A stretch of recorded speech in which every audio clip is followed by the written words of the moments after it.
Hello and welcome to Trendlines, a podcast on global affairs brought to you by World Politics Review. My name is Elliot Waldman, and I'm an associate editor here at WPR. Before we dive into today's interview, just a quick reminder to tune in again on Friday for our editor's discussion looking at the week's top headlines. We're less than a month out from a general election in Israel, and for Israeli voters, it's déjà vu all over again. In a first-ever event, they'll be going to the polls for the third time in less than a year on March 2nd, after previous elections in April and September of 2019 failed to produce a workable coalition government. In the meantime, incumbent Prime Minister Benjamin Netanyahu of the right-wing Likud party is still in power, and his main opponent in next month's ballot will again be the center-right blue and white party of former General Benny Gantz. But amid signs of voter fatigue, will the third time be the charm that produces a working government? Here to help us make sense of it all is Michael Koplow, the policy director of the Israel Policy Forum in New York. Michael, welcome to Trendlines. Thanks so much for having me, Elliot. So, election number 1 and election number 2 were both inconclusive, and the leading parties failed to come together in a coalition government even after lengthy negotiations.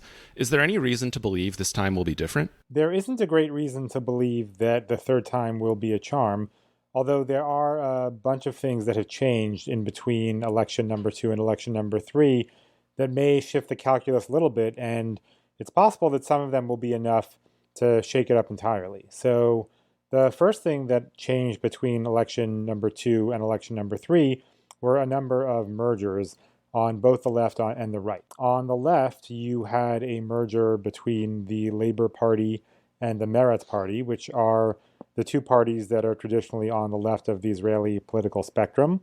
Labour traditionally has been a much larger tentpole party, and Meretz traditionally has been a much smaller party that really represents a very small demographic of very secular left-leaning folks, mainly in Tel Aviv.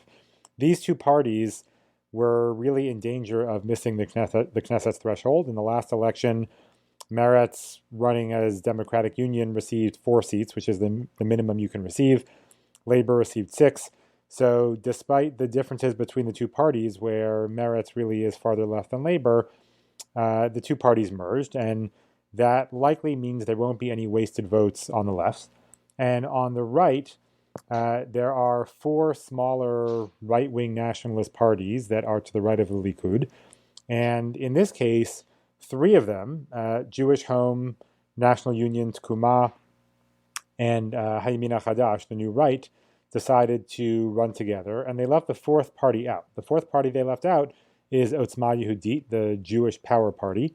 This is a party that is the successor to the Kahana Chai party of Rabbi Meir Kahana, a figure who was banned himself from the Knesset, and his party was banned by the Israeli High Court for being a fascist and racist party. So this party was left out by the other 3, and despite that, it has said that it will run anyway. So on the left, you have the situation where there are likely to be no wasted votes, and on the right, it's possible that the Otzma Yehudit party will get even as many as 90,000 votes, and given that the threshold to make the Knesset is it can be anywhere from 130 to 140,000 votes, it's possible that on the right there will be a big pool of wasted votes that then get redistributed. So that's dynamic number 1 that has changed. Dynamic number 2 is that for the past 3 years, Israelis have been anticipating indictments of Prime Minister Netanyahu. There are 3 cases that the Israeli police were investigating and that Israel's Attorney General announced he would be filing indictments on with the Prime Minister. The 3 cases involve fraud and breach of trust, and the Prime Minister 2 weeks ago was actually formally indicted. So that is new as well. While the price of the indictments, I think, has really been factored in the previous 2 elections, because, as I said, everybody knew they were coming. You actually now have a different situation, and one that is unprecedented in Israeli history, where a candidate for prime minister is running while actively under indictment, and it's even possible that his trial will start before the election on March 2nd. So this is something new, and it's possible that the optics of that will impact the vote for Likud. The third dynamic, and this is the one that really, I think, has the potential to upend things the most, is the release of the Trump peace plan between Israelis and Palestinians. The peace plan itself is extremely favorable toward Israel. It was notably developed with Israeli input but no Palestinian input. And when President Trump unveiled it at the White House a week ago, he did so standing alongside Prime Minister Netanyahu. And it was really, in some ways, a very surreal image where this plan was presented not as an agreement between Israelis and Palestinians, but as a bilateral agreement between the U.S. and Israel. Presented no less by a president who's being impeached and a prime minister who was just indicted. Correct. There were all sorts of reasons it was a strange scene, and that perhaps is even the strangest one.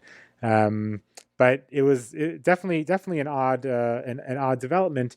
But what's important in this case is that because it was presented as this bilateral agreement between the U.S. and Israel, to the point that the president announced that there's going to be a bilateral committee formed between the U.S. and Israel to talk about implementation that does not include the Palestinians, and because Prime Minister Netanyahu traveled to D.C.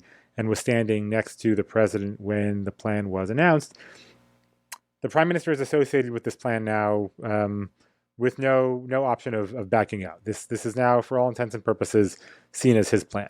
Now, the plan, because it is so favorable to Israel, is relatively popular among Israelis, but it is extremely unpopular among an important segment of the prime minister's base, and that is the religious nationalist settler base. Now, that is a voting demographic that in the past has voted in larger numbers for the Jewish Home and National Union and New Right parties. And after the second election, those parties ended up running. They ran as a coalition called Yamina, rightward. They ended up with 7 seats, and Likud ended up with 32 seats.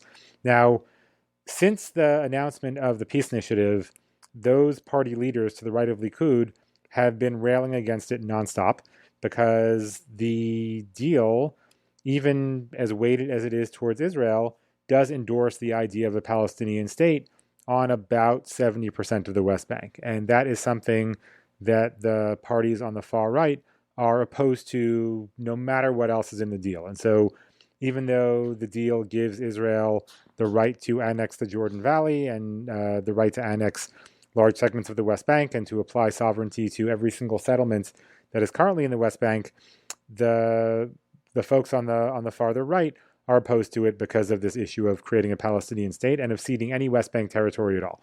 So much so that leaders of different settler groups announced yesterday that they are setting up a protest tent outside of the prime minister's residence, and they are going to occupy that tent continuously to remind people about their opposition to the deal.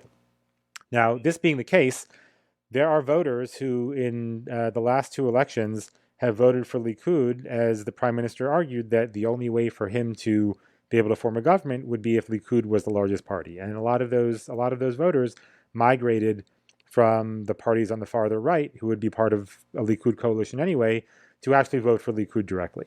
I think that there's a pretty strong likelihood that in election number 3 on March 2nd, some of those voters leave Likud and go back towards the parties on the far right. And while that will not make a difference in terms of the structure of the overall blocks between the Likud camp and the blue and white camp, it has the potential to weaken Likud, and that will have an impact on coalition negotiations, and particularly when we're talking about the one party that has been standing in the middle and that really has prevented a government from forming after the first and second elections, and that is the Israel-Beitenu party of Avigdor Lieberman.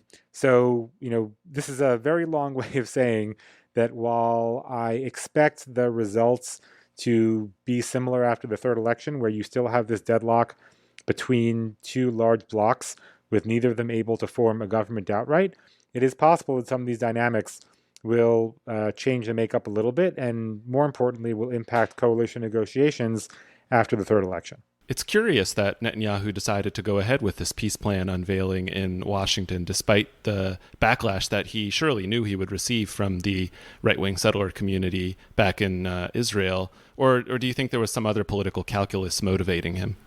I think he had a couple of things in mind. I think, first of all, he actually brought four prominent settler leaders with him to D.C. when he came to the unveiling of the peace plan. And so I think in some ways he was hoping that because the plan is so favorable toward Israel, and that because the plan seems to greenlight Israeli annexation before any plan is implemented, that would perhaps mollify some folks on the farther right, particularly this notion that for the first time ever, Israel is going to get a green light to extend sovereignty to settlements in the West Bank. I think that was number one. Number two, he calculated that because this was going to be such a favorable plan to Israel, that he would perhaps pick up some support from people who in the past voted for blue and white. And I think that it's possible that will happen as well. So I think he was looking to expand the base of voters who are willing to vote for Likud, or at least willing to vote for the bloc that Likud controls.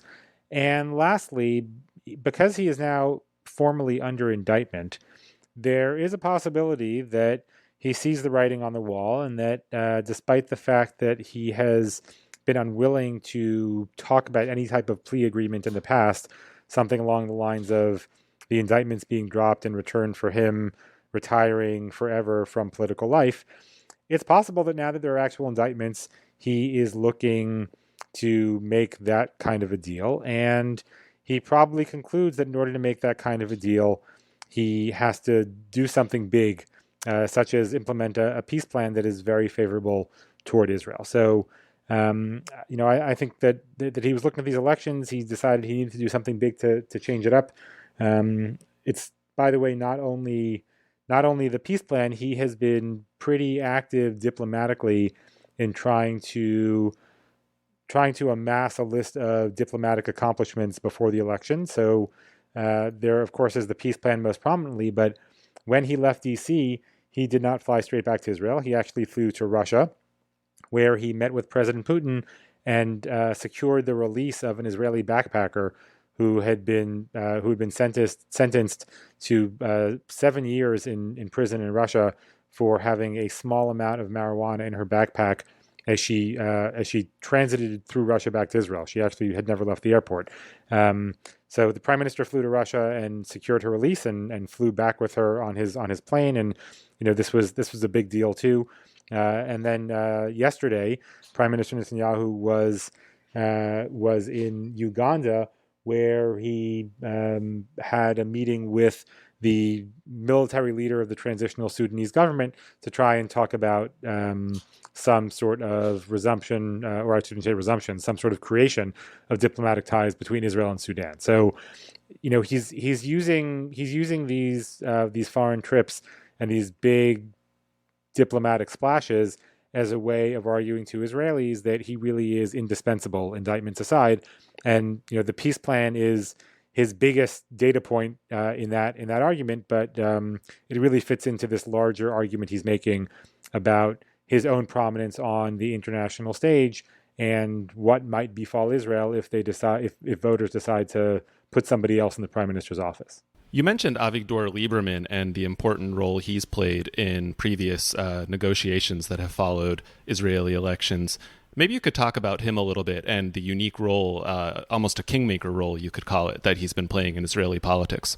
Lieberman is a really interesting character. He is very right-wing. He has sat in right-wing governments before, including the last non-transitional Netanyahu government, where he actually served as defense minister.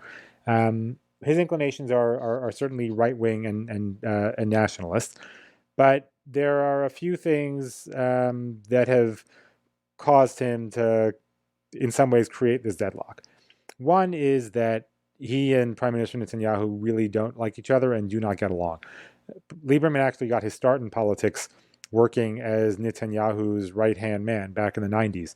He was his top political operative, and he was his chief of staff. And in a lot of ways, he is the person responsible for some of Netanyahu's very early political success.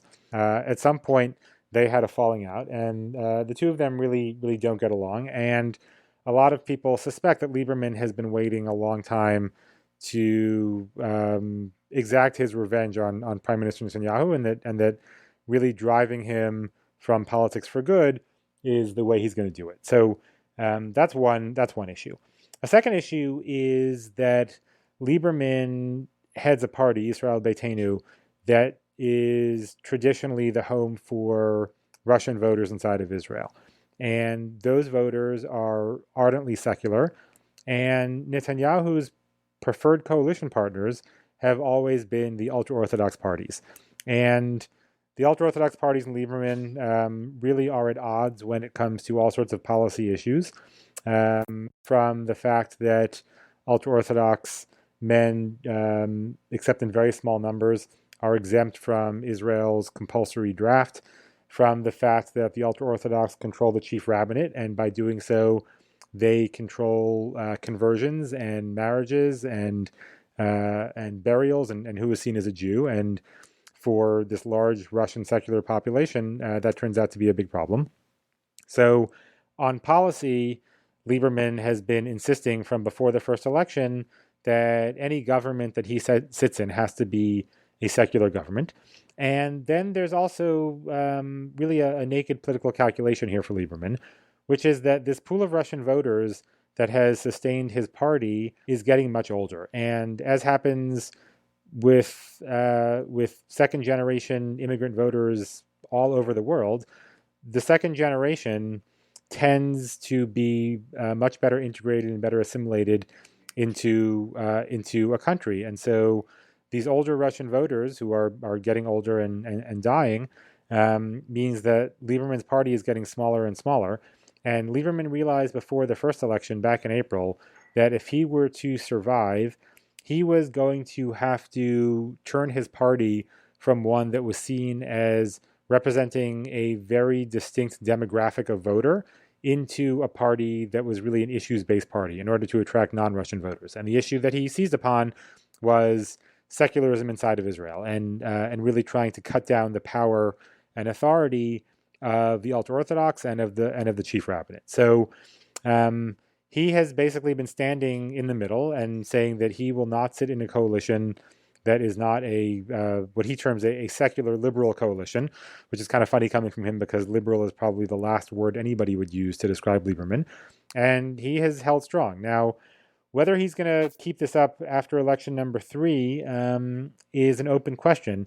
I think a lot of people gravitated toward his party because he was seen as representing a right-wing position that was not automatically beholden to Prime Minister Netanyahu. So people who are right-wing but think that Netanyahu, under indictment, really shouldn't be prime minister, a lot of those folks seem like they went to vote for Lieberman.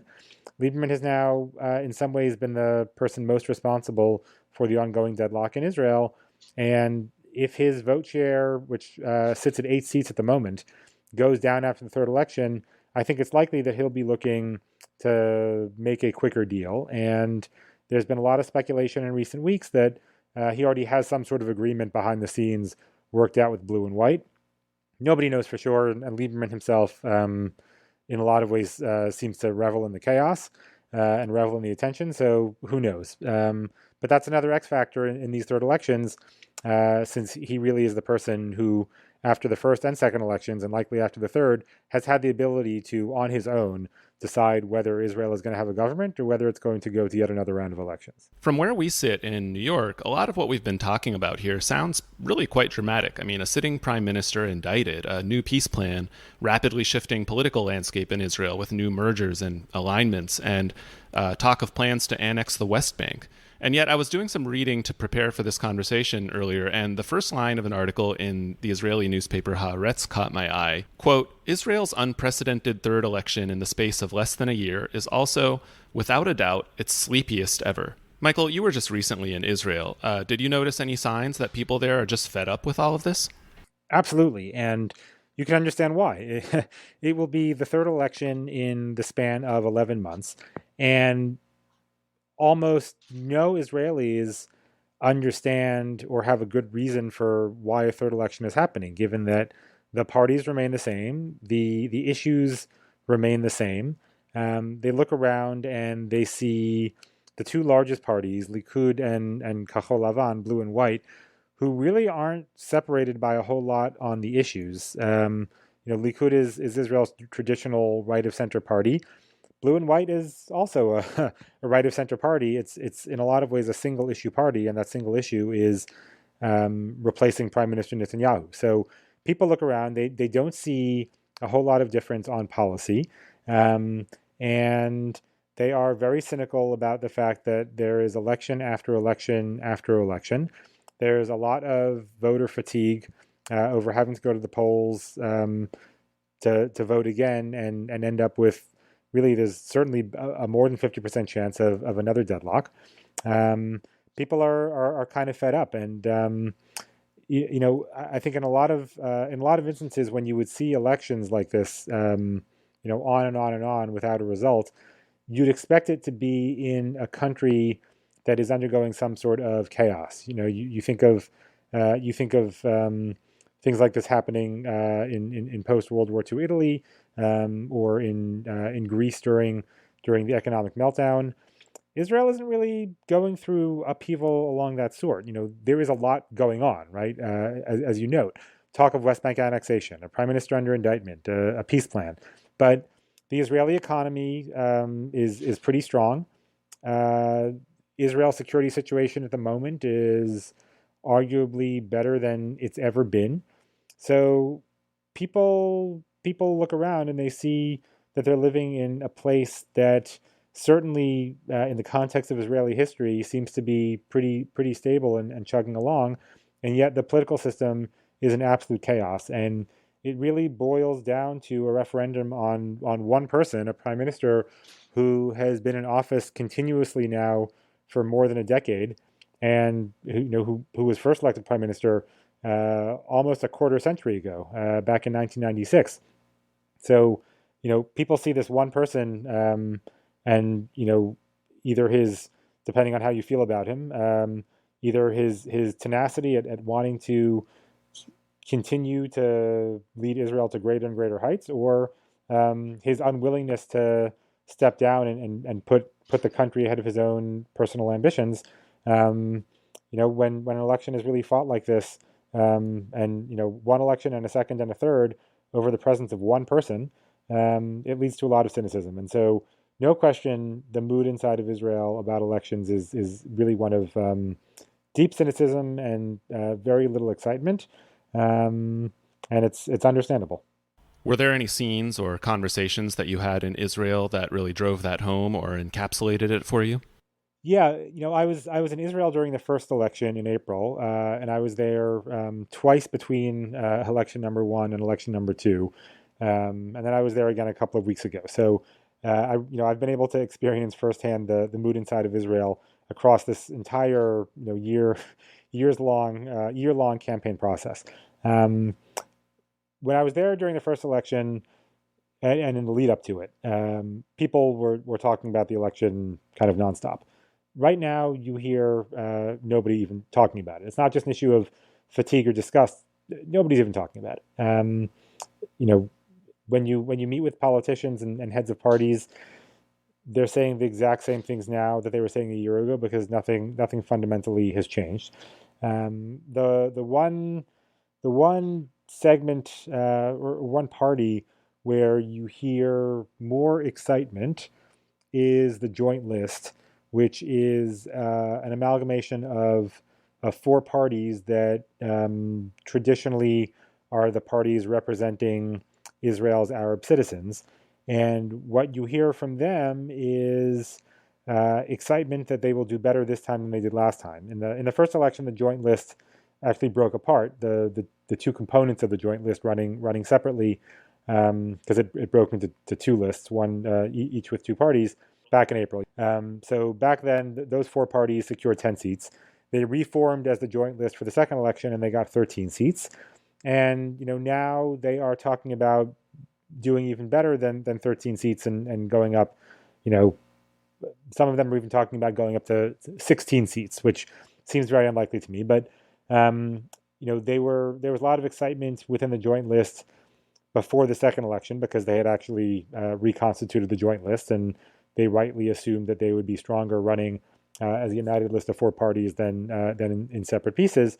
Also, before the second election, Prime Minister Netanyahu really incited pretty heavily against not only the joint list parties but against Israeli Arab voters.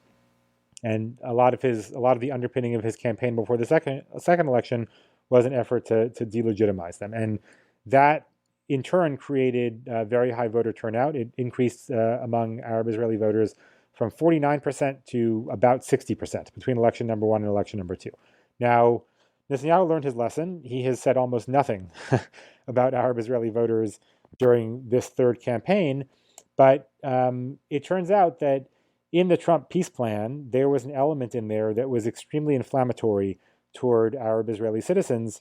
One of the components of the plan, and it was reported just yesterday that this component was actually added in specifically at Netanyahu's request, was redrawing the border of the West Bank to take what is known as the Arab Triangle in Israel's north, where a high percentage of Israel's Arab citizens live, redrawing the border of Israel to unilaterally put them inside of a state of Palestine. So to take current Israeli citizens and redraw the border and make them no longer citizens of Israel, but citizens of the state of Palestine. That caused, as you might imagine, a huge uproar among Arab Israeli voters. And it may be that this is the thing that spurs them to equal their turnout from last time or perhaps even improve upon it. So in that segment, you actually do hear some sort of excitement to go out and vote and to try to do better even now than they did last time. And I should note that in the current Knesset, which is a temporary Knesset, the joint list is the third largest party behind Blue and White and Likud. So they seem to be excited, but I can tell you from spending time there that almost nobody else is. I'm glad you mentioned the Arab Joint List because I'd be curious to ask you what exactly is it that's driving their increased popularity? And on the flip side, what's holding them back from playing a more substantial role in a potential coalition government? There is a long-standing presumption throughout Israel's history that Arab parties are not going to sit in the government. And that presumption actually goes both ways. Within the joint list, as I mentioned, there are four parties. One of them, Balad, which is the real extremist of the joint list, is opposed to not only sitting in government but giving any legitimacy to Zionism or a Zionist state. So much so that before or after the second election, when parties had to submit recommendations to President Ruvi Rivlin as to who should be prime minister, the joint list decided that it would recommend Benny Gantz for prime minister, which was a big deal. It's only the second time in Israel's history that Arab parties have recommended a candidate for prime minister. But the joint list, with its 13 seats, didn't fully endorse Benny Gantz. Only 10 of the 13 seats did, because Balad, with its 3 seats, was unwilling to endorse a Zionist for prime minister. So part of it is a longstanding reluctance on the part of Arab parties to legitimate Zionism by engaging with the government. Part of it is a longstanding presumption by Zionist parties, by Jewish parties that represent 70% of the population of Israel, that Arab parties who are non-Zionist and don't accept Zionism should be kept out of the legitimate space of Israeli politics. And so, they'll be in the Knesset, but they really shouldn't have any power, shouldn't be allowed to be in a coalition, shouldn't be allowed to sit in the government. That really has held throughout Israeli history. The only instance in which an Arab party agreed to support a government was during the second Rabin government. After Prime Minister Rabin instituted the Oslo process, he had initially a coalition of 3 parties, Labor, Meretz, and Shas. Shas is one of the ultra-Orthodox parties. When he instituted the Oslo process, Shas dropped out, and Hadash, which is the largest component of today's joint list, agreed to support the government from the outside, not to join the coalition, but to provide it with the votes to stay in government. So it basically supported a minority government so that the Rabin government wouldn't fall. That's the only time that an Arab party has even done that. And there's never been a time when an Arab party has been in government. So you have this long-standing norm, and a lot of people feel, and I certainly am well in this constituency, that it's time for this to end. You simply can't have a situation where nearly 20% of Israel citizens feel so disenfranchised and are kept so out of the political system that they can vote for parties, but ultimately it's not going to matter. It's simply no way to run a country, and it's certainly no way to have all the country's citizens buy into a single polity and have national pride. And the joint list parties for a long time weren't really as focused on internal Israeli issues so much as they were focused on Israeli-Palestinian issues, focused on what was going on in the West Bank, focused on what was taking place in Gaza, focused on the peace process. The joint list, before the last election, issued a list of demands they had in order for them to be part of any coalition, and only one of those demands had to do with the peace process. The others were all issues that are internal Israeli-Arab issues. More funding to Arab municipalities, more police in Arab towns, reform of the education system. So Israel's Arab voters are increasingly embracing local issues and signaling that they want to be included fully in Israeli state and society. And I think that the more that happens, the better the joint list will do electorally, because people feel as if they have skin in the game. And I say this both as an analyst and as someone who hopes to see this happen. I think that the day where joint list parties will be included in a coalition is not that far off. I don't know that it's going to happen after this election, but I think that we are inexorably moving in that direction, and I think it's something that would be good for everyone involved. Well, we'll be sure to have you back on the podcast if and when that happens. Thanks a lot for joining us, Michael. My pleasure. Thank you.